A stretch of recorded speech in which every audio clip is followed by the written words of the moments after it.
The unsolved case of Kim Sungjae, a famous pop idol who died the day after his solo debut. Kim Sungjae was a member of the popular duo group Do along with Lee Yoon-do. They had many hardcore fans in Korea, and when the duo reached their peak, they decided to disband but promised to reunite. They then prepared for their solo careers. Kim Sungjae debuted with his solo song As I Told You. He made his solo debut on SBS Gayo. His debut received so much praise and love, but little did everyone know that his first solo stage is also going to be his last. After his solo debut, he spent the night at a hotel with his manager, his backup dancers and his girlfriend. Everyone slept in their own rooms that night, except for Sungjae, who was left in the living room with his girlfriend. The next morning, November 20, 1995, Sungjae was found dead at the hotel. The police found 28 needle marks on his right arm. The toxicology report says that his body had chemicals like animal anesthesia and animal euthanasia. A possibility of him being on drugs surfaced, but it never made sense because his mom said that Sungjae called her and was excited to see her after his debut. He had good connections with his family and friends. He also had just his solo debut. Sungjae was also right-handed and the needle marks were on his right arm, so it's possible that someone injected the stimulants into his body, because if he did it himself, the marks would have been on his left arm. The prime suspect was his girlfriend Kim. Kim has shown borderline saying, obsessive fan who stalks, or engages in other behavior constituting an invasion of the privacy of a Korean idol or other public figure, behavior multiple times. Kim was a medical student and had knowledge of the human body. Kim was extremely rich and her family had political connections. Here are more details about the girlfriend's obsessive behavior and evidences leading to the death of Sungjae, including hurting his fans, tying up Sungjae so he couldn't attend to his schedule, shot Sungjae in the face with a gas gun. In the first trial, she was charged with murder and the court sentenced her to death. While in prison, Kim kept denying that she did it. In the second trial, she was sentenced to life in prison. In the third trial, though, everything changed. The witnesses, including the pharmacist who admitted Kim bought the animal stimulants, changed their words and said they did not remember anything. The court's reason for her innocence was generally lack of evidence. Kim's family was extremely rich and had political connections. People say she won the case because of her powerful family. Sungjae's fans then later found out that she changed her name, had a full face surgery, basically changed her entire identity, and is now a rich doctor. Kim Sungjae's tragic death has been an unsolved case for 25 years. They are closing his case on September this year. I hope he and his family will get the justice that they deserve. That is kinda sad knowing all the evidences are pointing on the girlfriend Kim, but the case is about to close considering it's an unsolved case. Gary Simmons and Tom Dixon disappeared in 1974. What happened to them? Gary Simmons had owned a lucrative gas station business in Kansas City, Missouri. He was well known as a lover of horse trading, and on the day of his disappearance had been engaged in just that. The day before his sudden disappearance, Gary Simmons was told by a mutual friend that Tom Dixon had a horse he had raised from a colt to sell for $30,000. The following day, Gary invited Tom to his office and the two spent some time talking there before leaving together at 10:15 a.m. Gary informed his secretary that he wouldn't be long. Just 15 minutes after they had left, the secretary received a call from Gary telling her to write Tom Dixon a check for $30,000. She said she had just finished doing this when Tom returned at 11 a.m. and she told him he would still need Gary to sign it. Gary was last seen alive at 11:30 a.m. in a truck stop 10 miles away from his office. Witnesses said he kept looking out the window as if waiting for someone. Just before noon, Tom Dixon showed up at Gary's bank with the check signed, and Gary allegedly called the bank manager around this time to give the go-ahead for the transaction. The bank manager later said that he suggested Dixon should open a bank account at the branch, but Dixon declined, saying he had debts he had to pay with the money. Around 5 hours after this, Tom Dixon arrived at a salvage yard some 11 miles from the bank and asked the owner if the Lincoln Continental he was driving could be flattened to avoid identification. The owner told him he would be better off if he put the car in the Missouri River, and Tom left. The next day, a friend of Tom Dixon said he drove him to a nearby truck stop and never saw him again. 6 months later, the Lincoln Continental was pulled from the Missouri River. It was Gary Simmons' car. Not much is documented about the initial inquiries into what happened to the two men. Some believe that due to debts, both men may have voluntarily disappeared or could still be living in the area under new identities.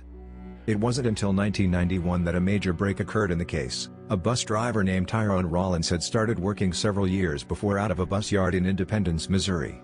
While working there he had mentioned several times having a sense of foreboding or unease around the back of the yard that backed onto an area of hills and scrubland. On October 16 that year, for reasons known only to Tyrone, he climbed over the back wall to investigate the area and soon found a cave. Inside the cave he discovered a badly decomposed human skeleton that had been shot in the head. This was later determined to be Gary Simmons. Tom Dixon immediately became the prime suspect in the new homicide investigation of Gary Simmons. Witnesses were interviewed and it was hoped a break would come quickly in the case. Authorities had determined that Gary likely was lured to his death by a bogus horse deal involving Tom Dixon. This was thrown into some disarray when a new witness came forward in 1992 named Roy Hilton. Hilton had been an acquaintance of both men and stated he was present when Gary was shown the horse and also had been in earshot of Gary during his phone calls to the secretary and later the bank. He maintains that the horse deal was legitimate.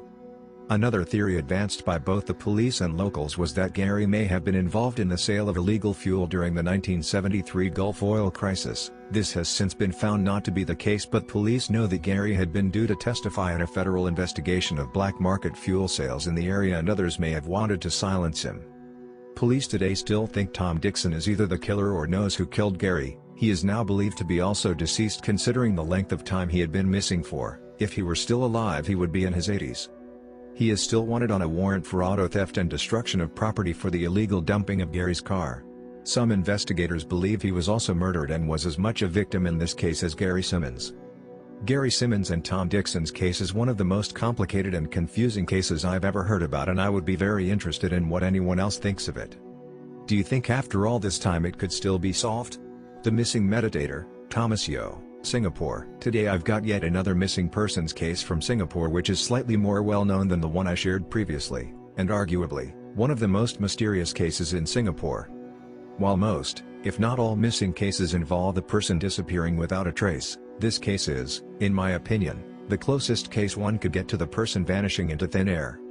The missing meditator. Having emerged from two failed business ventures and a broken relationship, Thomas Yeo had turned to meditation as a source of relief, initially on his own, and then later on, taking up meditation classes. His meditation was a source of disagreement with his family, who mentioned he had become a different person after taking up meditation. One day, Thomas resigned from his job as a special education school teacher and announced that he was going on a month-long meditation trip. Leaving home on February 28, 1994, Thomas arrived at Pulau Seribu Besar on March 3, 1994. Interestingly, it is not known why he took 5 days to reach the island, nor is there any information on what he did in between his journey to Singapore to the Malaysia island, checking into one of the island's resorts. While Thomas kept largely to himself, leaving his accommodations early to trek at the island's hills for his meditation and returning late, he was also known to have been helpful, from helping local islanders at the dockside to even paying for a tourist's meal when the said tourist had run out of money. From a visiting tourist, he soon became a familiar face with the locals. However, 12 days later, he was no longer on the island. The last known sighting of him was by a local, on March 15, 1994, who reported that Thomas was walking in circles around a tree, before walking towards the hills. The disappearance came to light on March 19, 1994, when a resort employee came to check in on him at his room. Oddly, upon entering Thomas's room, his belongings such as his passport, wallet and even his shoes were found untouched. However, Thomas was nowhere to be found. It was as if he had simply vanished without a trace.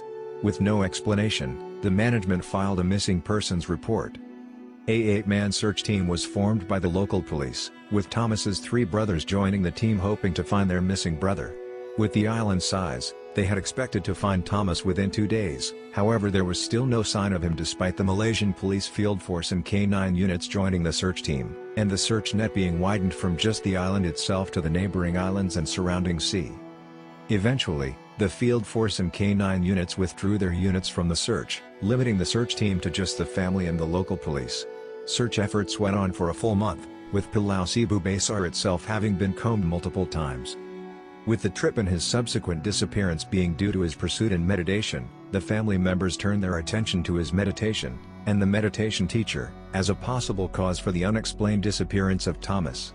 This was especially so since the teacher had displayed shifty signs even before the disappearance. He instructed his students not to say anything about the lessons, and his denial of knowing Thomas after he went missing. Here are some possible fates that were given, and their possibility weighed based on the case's facts. Thomas met with a fatal mishap while doing meditation. This was ruled out as if Thomas had indeed died on the island. The police canine dogs would have picked up the corpse's scent, and with the island having been combed multiple times, there was no way the police or canines could have missed a corpse. While a possible speculation was that he had been drowned after meditating in a cave that would get flooded when the tides came up, drowning was also ruled out as the currents would have washed the body ashore. The search effort also extended to the sea around the island, and no body was ever reported on Pulau Sibu Besar. Locals also say there aren't many caves in the island that would fit the description, and he was last seen heading for the island's forests. Thomas had used the meditation trip as a pretext for a planned disappearance.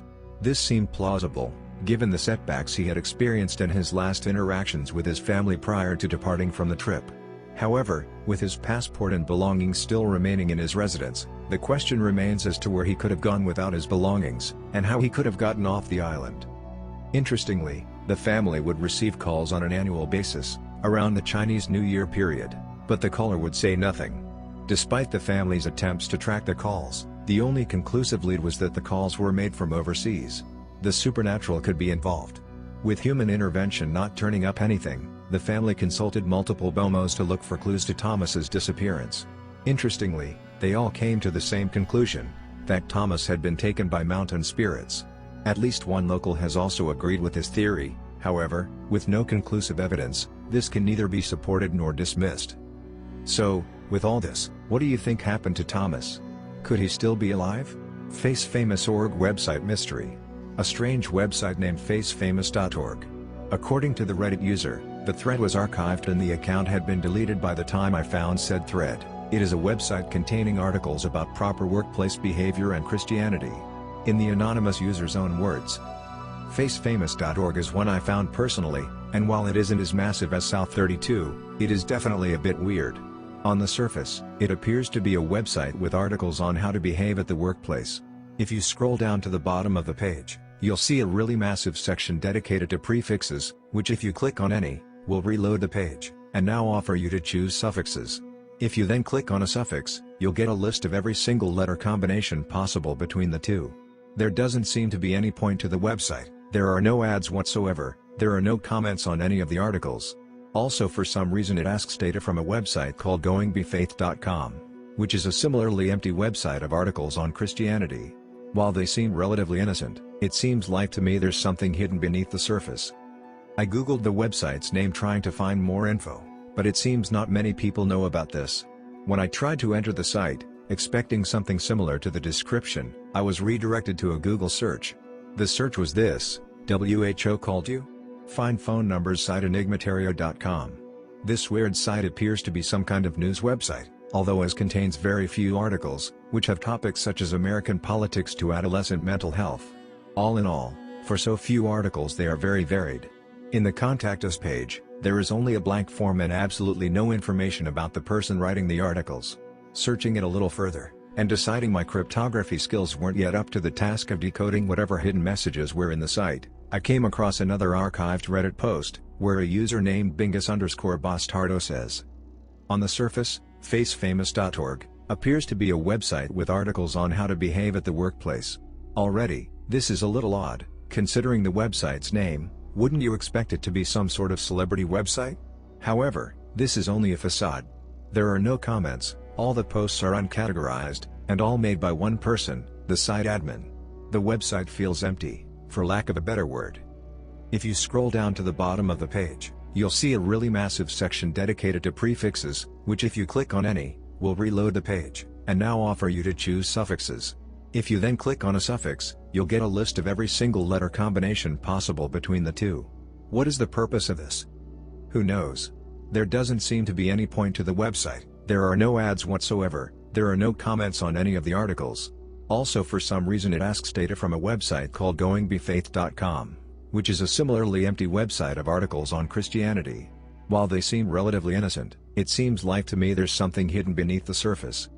Doing reverse IP lookups of this website, at the time, I found a number of related websites, nightparty.info, nightparty.online. Similarly, these were empty WordPress blogs with no discernible purpose. There were also a number of unrelated domains, like one called FaceSexy, which was a very, very ugly news feed of some sort. When I posted this website on RRBI at the time, the website, for lack of a better word, reacted to the sudden influx of traffic, weak however it was.